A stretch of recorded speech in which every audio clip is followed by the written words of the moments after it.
Friends, कैसे हैं आप लोग। संदीप एजुकेशन में आप लोगों का स्वागत है। मैं संदीप सर आज आप लोगों को एक चैप्टर कराऊंगा अकाउंटेंसी क्लास 11 का स्पेशल पर्पस बुक, जिसे हम सब्सिडरी बुक के नाम से भी जानते हैं। सब्सिडरी बुक में आज हम लोग क्या क्या पढ़ेंगे उसके बारे में डिस्कस करते हैं। यह सब्सिडरी बुक में बच्चों क्या क्या बुक्स आती हैं जो हमारी सब्सिडरी बुक हैं, यानी बच्चों सब्सिडरी मतलब हेल्पिंग बुक, जो हमें बिजनेस को इजी करने में हेल्प करती है। तो वो बुक हेल्पिंग बुक या सब्सिडरी बुक या स्पेशल पर्पस बुक कौन कौन सी है, चलिए देखते हैं। बच्चों इसमें सबसे पहले आता है हमारा कैश बुक, जिसमें सारी की सारी कैश ट्रांजैक्शन को रिकॉर्ड किया जाता है।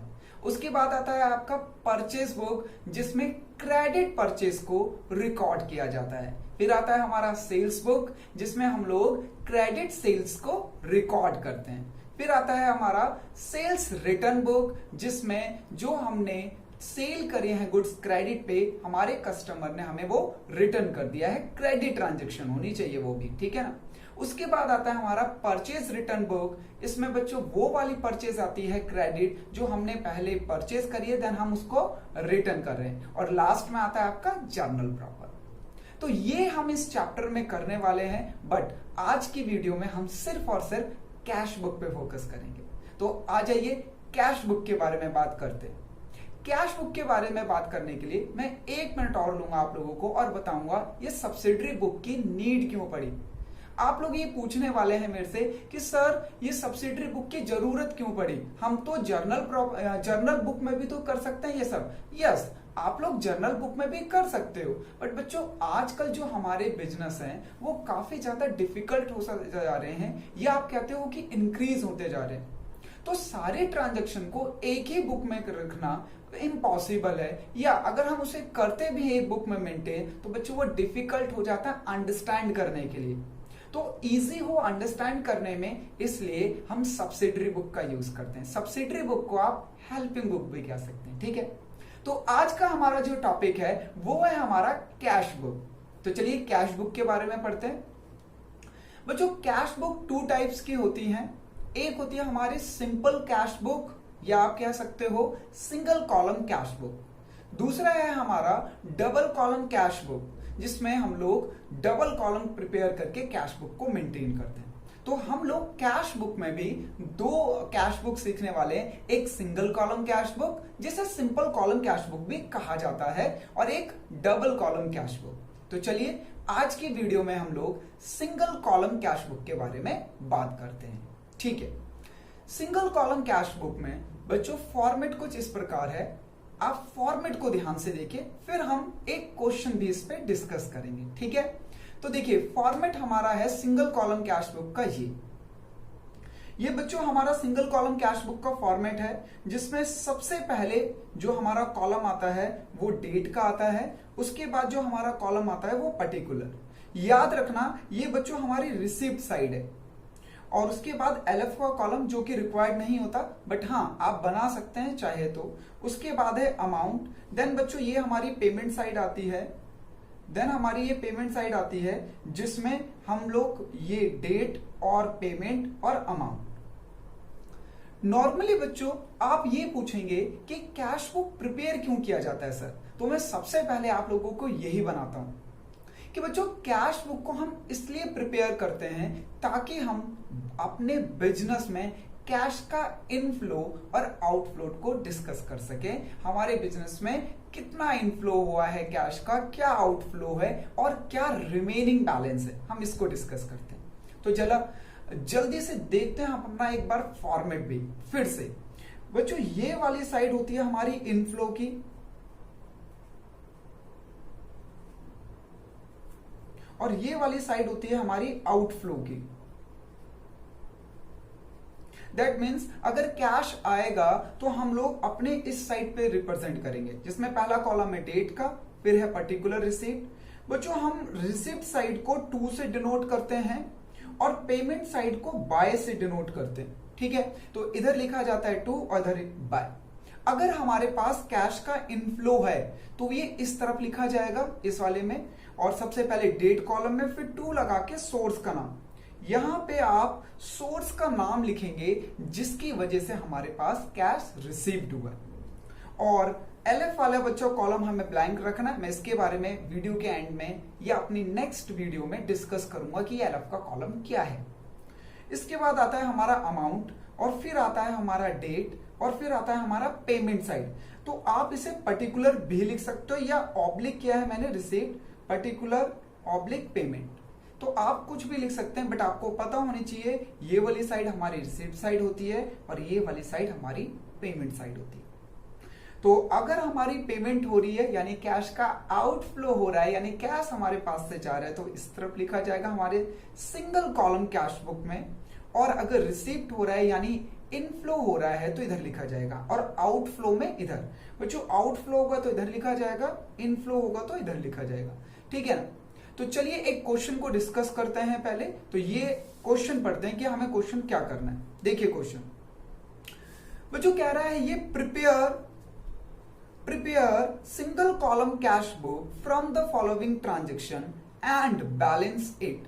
तो ये हमें कह रहा है कि भैया आप एक सिंगल कॉलम कैश बुक बनाइए या कैश बुक बनाइए from the following balances and balance it. बच्चों यानी हमें उसका बैलेंस भी पता लगाना है। चलिए ट्रांजैक्शन रीड करते देखते हैं।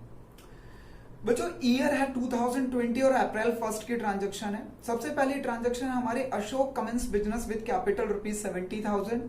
सेकेंड अप्रैल की हमारी ट्रांजैक्शन है purchase building for ₹20,000। Third April की हमारी ट्रांजैक्शन है परचेज गुड्स फॉर ₹10,000।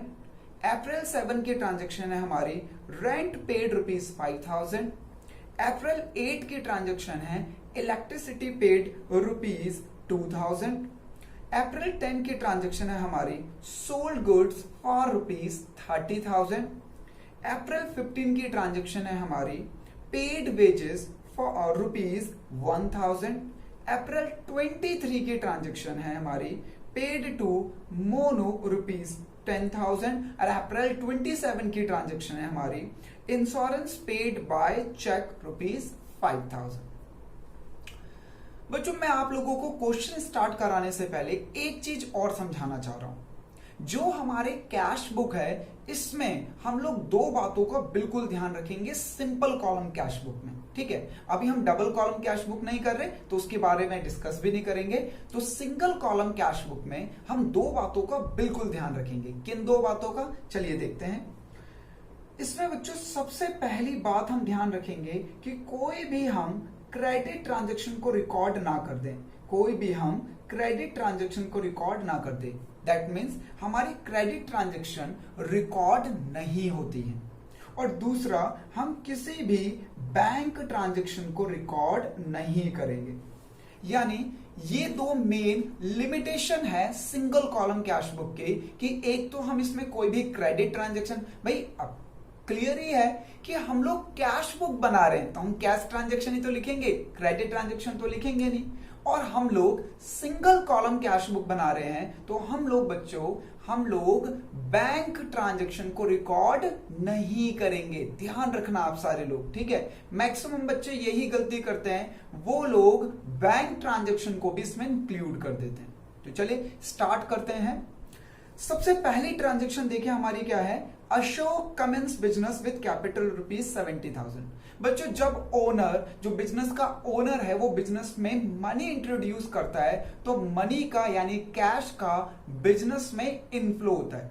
ये जो कैश बुक है हम बिजनेस के लिए प्रिपेयर कर रहे हैं। तो क्या हो गया यहाँ पे ऑनर ने बिजनेस में ₹70,000 से कैपिटल लगा के बिजनेस स्टार्ट किया, बिजनेस कमेंस किया, तो बिजनेस में कैश का इनफ्लो हुआ है। तो आप लोगों को पता है इनफ्लो इस साइड लिखा जाता है।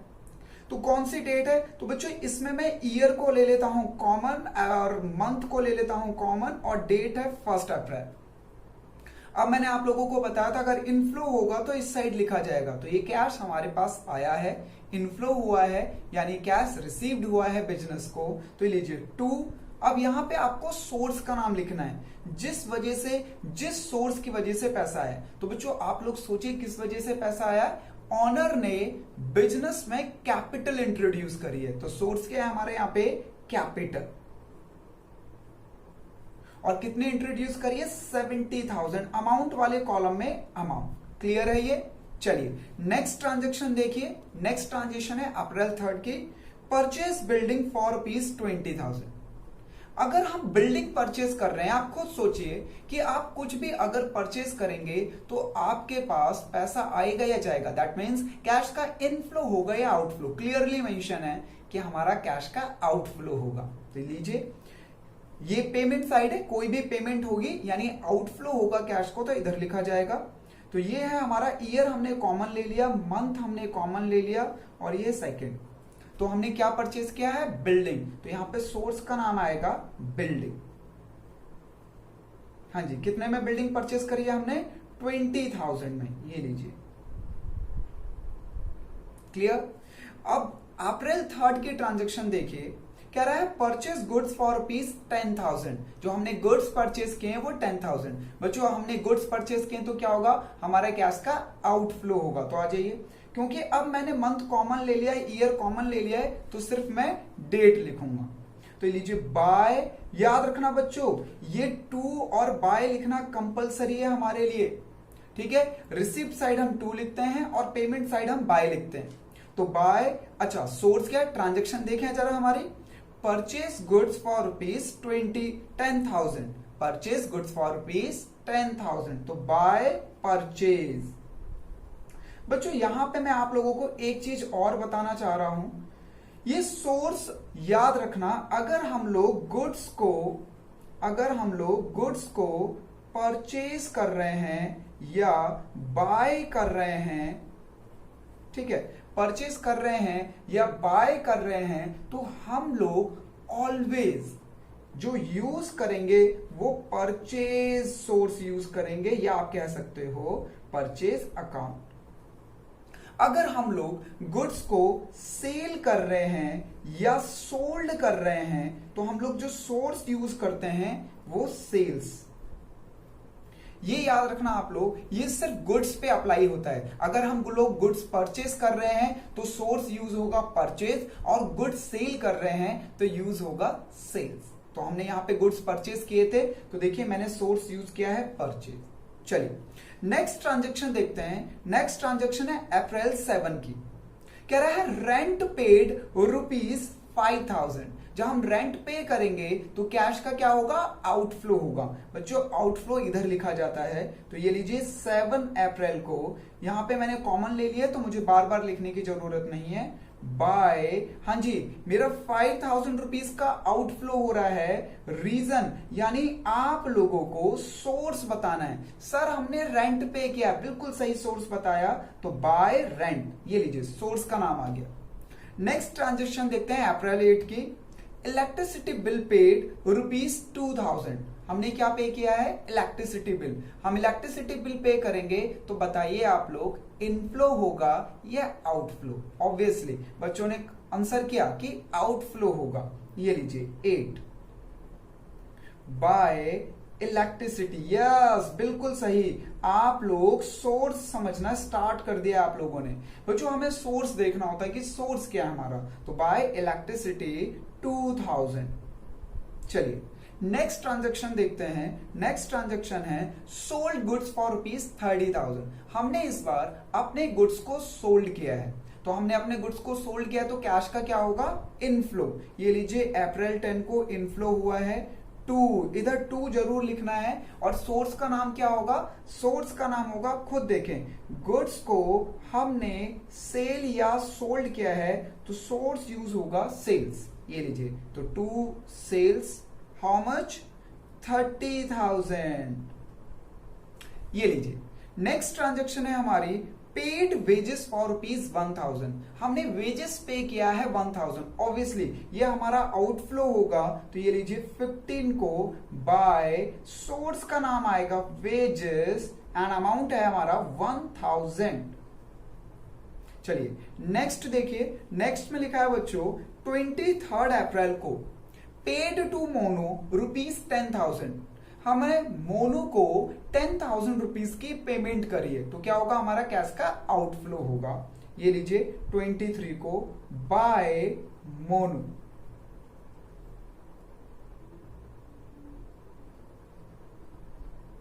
डन। बच्चों नेक्स्ट ट्रांजैक्शन को बिल्कुल ध्यान से समझना। मैंने क्लास स्टार्टिंग में आप लोगों को वीडियो में बताया था कि किन ट्रांजैक्शन को हमें इग्नोर करना। तो हमारी लास्ट ट्रांजैक्शन देखिए 27 ट्रांजैक्शन क्या है? Insurance paid by cheque ₹5000। हमने इंश्योरेंस पे किया है ₹5000 बाय चेक। ध्यान रखना, मैंने बताया था ना कि सिंपल कॉलम कैश बुक में हम लोग क्रेडिट ट्रांजैक्शन को इग्नोर करेंगे और कोई भी बैंक ट्रांजैक्शन हो उसे इग्नोर करेंगे। तो बच्चों ये ट्रांजैक्शन सिर्फ और सिर्फ एग्जामिनर ने हमारे कंफ्यूज करने के लिए डाल रखा है, जिसका कोई भी यूज नहीं है हमारे कैश बुक में। ये सिर्फ आप लोगों को कंफ्यूज करने के लिए एग्जामिनर डालते हैं। जो बच्चे ध्यान से नहीं पढ़ते वो कंफ्यूज हो जाते हैं और वो इस ट्रांजैक्शन को डील कर देते हैं और क्या होता है, पूरा आंसर आपका रॉन्ग हो जाता है। तो चलिए हमारा क्वेश्चन कंप्लीट हो गया, सारे ट्रांजैक्शन को हमने ट्रांसफर कर दिया है। तो चलिए अब इसका बैलेंस निकालते हैं, क्योंकि क्वेश्चन में ये भी बोला गया था ना कि बैलेंस भी फाइंड आउट करना है। इसके लिए आप लोगों को रफ में दोनों साइड का टोटल करना पड़ेगा। तो आप लोग रफ में बच्चों रिसीप्ट साइड का टोटल कर लीजिए और पेमेंट साइड का, ठीक है, रिसीप्ट साइड का और पेमेंट साइड का। तो मैं टोटल करता हूं रिसीप्ट साइड का और पेमेंट साइड का, देखना आप लोग। हाँ जी, 70 और 30, तो ये आ गया भैया हमारा रिसिप्ट साइड का पेमेंट 1 लाख, और पेमेंट साइड का टोटल भी कर लीजिए 20 और 10 30, 30 और 5 35 और 2 37, 1 38 और 10 48। तो ये लीजिए मैंने पेमेंट साइड का टोटल भी कर लिया है 48। मुझे आप लोग कमेंट बॉक्स में आंसर करिए कि कौन सी साइड का आंसर है, तब मैं आगे बढ़ूंगा। आप लोगों को कमेंट करना है कि मेरी रिसीप्ट साइड ज्यादा आ रही है या पेमेंट साइड। हाँ जी, तो हमारी रिसीप्ट साइड ज्यादा आ रही है। अगर आप देखें तो हमें कैश का इनफ्लो ज्यादा हुआ है बच्चों, हमें पैसा मिला जाता है, पे हमने कम किया है, तो ऑब्वियसली हमारे पास कैश का बैलेंस बचा होगा। तो जो भी इनमें साइड ज्यादा है वो आप दोनों तरफ यहां पे फिल कर दीजिए, 1 लाख 1 लाख। अब आपको पता लगाना है, ये फाइंड आउट करना है कि हमारे पास बैलेंस बचा कितना। तो उसके बच्चों जो साइड कम होगी वो उसी साइड लिखा जाएगा। तो आप लोगों ने रफ में टोटल किया था रिसिप्ट साइड का और पेमेंट साइड का, तो आपको पता चला था कि हमारी पेमेंट साइड कम है। तो यहां पे मंथ के एंड में जो भी डेट है आप बैलेंस सीडी निकाल लेंगे। क्या निकाल लेंगे? Balance CD. सर ये बैलेंस सीडी किस चीज को रिप्रेजेंट करता है? बच्चों ये हमारे क्लोजिंग बैलेंस को रिप्रेजेंट करता है कि हमारे पास मंथ के एंड में कितना पैसा आया, कितना गया और रिमेनिंग बैलेंस क्या बचा। तो हमारा रिमेनिंग बैलेंस आप कैसे निकालेंगे? जो रिसीप्ट है उसमें से आप पेमेंट साइड को लेस कर दीजिए, तो हमारा बैलेंस बचा है बच्चों 52,000। तो ये हमारा बैलेंस बचा है, ये लीजिए। तो मैंने लिख दिया 52,000। अब अगर आप टोटल करेंगे तो ये साइड का टोटल 1 लाख आएगा और इस साइड का टोटल तो ऑलरेडी 1 लाख आ रहा था।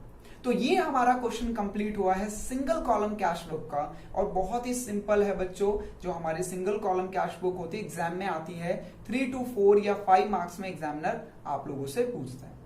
तो ये बहुत ही इजी कॉन्सेप्ट था। नेक्स्ट वीडियो में हम लोग इसके डिफरेंट क्वेश्चंस करेंगे। तो आप लोग प्लीज चैनल को सब्सक्राइब, और वीडियो अगर आपको अच्छा लगा तो प्लीज लाइक करें। नेक्स्ट क्लास में हम लोग अपने न्यू टॉपिक के साथ आएंगे, इसी में कैश बुक में डबल कॉलम कैश बुक के बारे में अपना डिस्कस करेंगे। जय हिंद बच्चों, नेक्स्ट क्लास में मिलेंगे। Thank you for watching.